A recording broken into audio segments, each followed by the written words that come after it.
Halo semuanya, pada video kali ini saya akan membahas sebuah film asal Kanada berjudul BlackBerry yang rilis pada tahun 2023. Terinspirasi dari kisah nyata, film ini menceritakan kisah smartphone BlackBerry diciptakan dan menjadi smartphone paling populer saat itu. Sebelum saya lanjut ke alur ceritanya, saya ingatkan teman-teman untuk subscribe agar tidak ketinggalan alur film lainnya dari channel ini. Dan inilah alur cerita selengkapnya. Berlatar di tahun 1996 di Kanada. Dua orang sahabat bernama Mike Lazaridis dan Douglas Fairgreen mendatangi sebuah perusahaan untuk mencari pemodal atas ide mereka. Sampai di sana mereka bertemu dengan Jim Basley, kepala keuangan di perusahaan tersebut.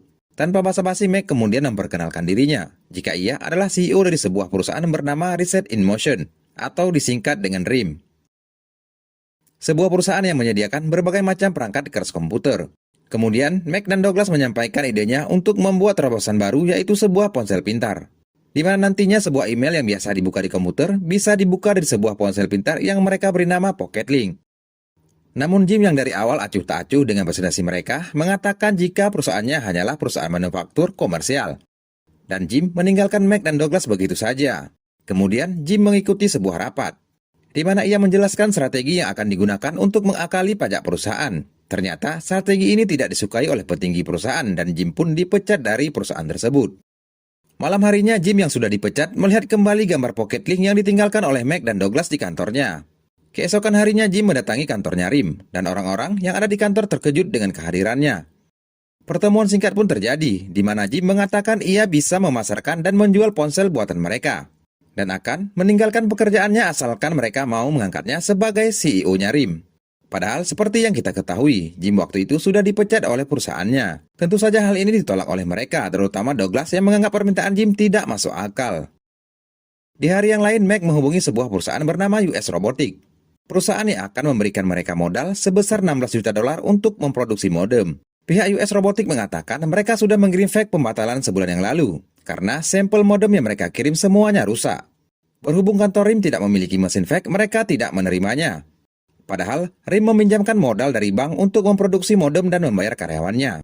Karena sudah tidak ada pilihan lagi, modem yang sudah jadi pun tidak tahu mau dibawa kemana. Mac dan Douglas pun sepakat menghubungi Jim dan memberikan penawaran baru dengan menjadikannya co-CEO di perusahaan mereka. Di hari pertamanya, Jim dengan berani melakukan negosiasi baru dengan US Robotics. Ia mengancam jika US tidak mengambil modemnya, ia akan menjual ke pihak lain dengan harga yang lebih murah. Ancaman tersebut membuat US Robotics mengambil modemnya dengan syarat Mac harus menepati janjinya untuk lisensi sebuah prototipe telepon. Keesokan harinya Jim memaksa Mac untuk membuat sebuah prototipe HP, karena besok pagi ia akan terbang ke New York untuk mempresentasikan di depan para investor Bell Atlantic. Mereka pun belanja sana-sini untuk membuat prototipe tersebut. Esok harinya Mac dan Jim terbang ke kota New York. Sialnya sampai di kantornya Bell Atlantic. Prototipe yang dibawa Mac tertinggal di dalam taksi. Mac pun pergi untuk mencari taksi tersebut. Tinggallah Jim yang harus mempresentasikan di depan para investor. Jim menjelaskan ia akan membuat sebuah ponsel pintar yang bisa menerima email. Namun, salah satu investor mengatakan ide tersebut juga sedang dikembangkan oleh divisi di perusahaannya. Saat presentasi mau selesai, Mac datang dengan prototipenya.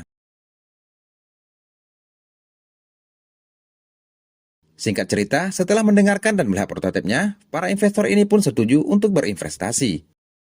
Kini Pocket Link resmi berubah nama menjadi BlackBerry dan menjadi ponsel pelopor keyboard QWERTY dan email dalam satu perangkat. Setelah di-launching, BlackBerry dengan inovasi barunya mendapat sambutan yang sangat luar biasa dari masyarakat. Di tahun 2003, kantor RIM yang dulunya kecil kini telah berubah menjadi kantor yang lebih besar dengan banyak karyawan bekerja di sana. Di hari itu, Mac memberitahukan Jim jika mereka berhasil menguji coba sebuah aplikasi kirim pesan dengan basis data yang mereka beri nama BlackBerry Messenger atau disingkat BBM. Pada suatu ketika, Doc mengatakan BlackBerry tidak bisa produksi lagi karena jaringannya sudah maksimal. Jika itu tetap dilakukan, maka servernya akan mengalami gangguan. Mac menyarankan Jim untuk merekrut teknisi baru dari perusahaan ternama seperti Motorola, Microsoft, ataupun Google agar masalah tersebut bisa diatasi. Beberapa waktu kemudian, Jim terbang ke kantornya Google dan mengajak kepala teknisi bernama Paul Stanos untuk bergabung dengan tawaran gaji dan perjanjian saham yang sangat menggiurkan. Setelah Paul bergabung, Jim memerintahkan kepada tim marketingnya untuk bergabung di komunitas orang-orang kaya sambil memperkenalkan HP BlackBerry. Karena hal itu penjualannya pun semakin meningkat. BlackBerry mengalami gangguan jaringan yang menyebabkan pengiriman pesan dan email tertunda. Masalah tersebut pun menjadi berita nasional waktu itu. Untuk mengatasi hal ini, Jim kembali merekrut kepala teknisi baru dari perusahaan ternama bernama Eugene untuk bergabung dengan RIM. Selain kepala teknisi, Jim juga merekrut Charles Purdy untuk mengawasi kinerja seluruh teknisinya RIM yang mempunyai kebiasaan main game dan nonton film saat jam kerja. Rapat pun dilakukan Mac dengan 2 orang teknisi barunya, hingga ia mendapatkan ide baru untuk mengatasi masalah jaringan dan server. Mac pun kembali ke kantornya, sampai di sana ia sangat kecewa karena melihat teknisinya hanya main-main di saat perusahaannya lagi banyak masalah. Ia pun membicarakan hal itu kepada Charles agar menertibkan kerja karyawannya. Charles dengan tegas mengatakan kepada teknisi untuk fokus bekerja. Jika masih ada yang main-main, ia tak segan-segan untuk memecat mereka. Setelah jaringan dan server kembali normal, penjualan BlackBerry kembali meningkat tajam, bahkan sahamnya hingga naik 400%. 4 tahun kemudian, tepatnya di tahun 2007, BlackBerry mencatat hasil positif dengan menguasai 30% pasar di Amerika Utara. Dan target selanjutnya menguasai pasar dunia sebesar 50% untuk peluncuran BlackBerry Bold. Setelah rapat, Mac dipanggil oleh Doc untuk melihat presentasinya Steve Jobs dari sebuah layar. Jobs memamerkan HP revolusioner dengan layar sentuh pertama di dunia tanpa keyboard. HP itu mereka beri nama iPhone. Kehadiran iPhone nantinya akan menjadi pesaing baru BlackBerry.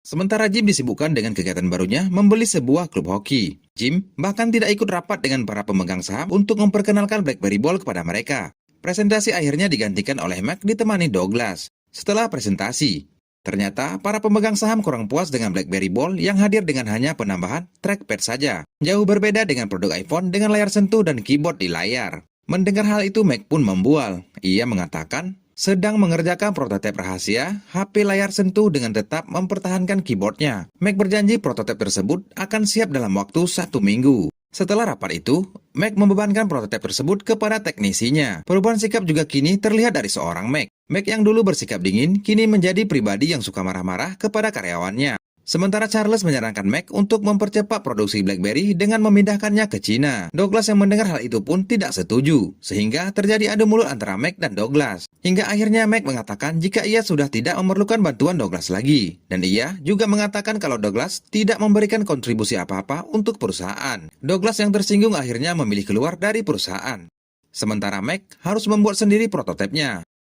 Sementara Jim yang baru masuk kantor mendapatkan informasi jika BlackBerry akan mengalami penurunan penjualan beberapa bulan ke depan. Mendengar hal itu, Jim melakukan strategi untuk bisa bersaing dengan Apple. Jim pun berniat untuk merekrut Stan Sigman, kepala marketing Apple. Di hari itu juga Jim berangkat ke Atlanta untuk bertemu Stan Sigman. Di saat yang bersamaan, salah satu orang di Liga Hoki menghubungi Jim untuk melanjutkan pembicaraan tentang pembelian klub. Akhirnya Jim membatalkan untuk bertemu dengan Stan dan memilih menghadiri rapat dengan pemilik klub hoki lainnya. Sampai di tempat rapat, Jim menerima kabar buruk jika ia tidak disetujui untuk membeli saham karena ia merupakan pribadi yang buruk dan tidak berintegritas.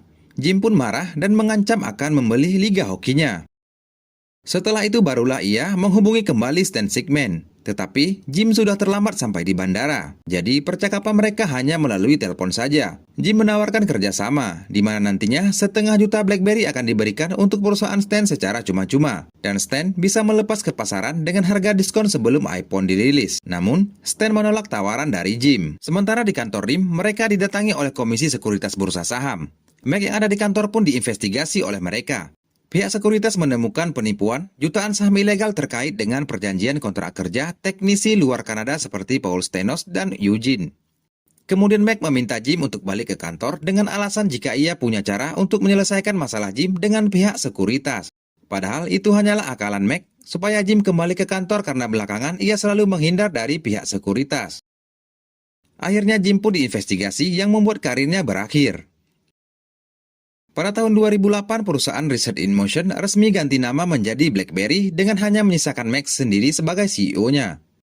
Pada tahun itu, HP BlackBerry Storm dengan layar sentuh pertamanya berhasil diproduksi di Cina. Sayangnya, HP tersebut mengalami gagal produksi sehingga harus dikembalikan atau diganti karena kesalahan manufaktur. Sementara Verizon, perusahaan telekomunikasi yang bekerja sama dengan mereka, menuntut ganti rugi sebesar 500 juta US dollar untuk menutup kerugian mereka. Mac Lazaridis sendiri mengundurkan diri dari BlackBerry pada 22 Januari 2012. Jim Basley menghindari masa kurungannya karena perannya dalam manipulasi data.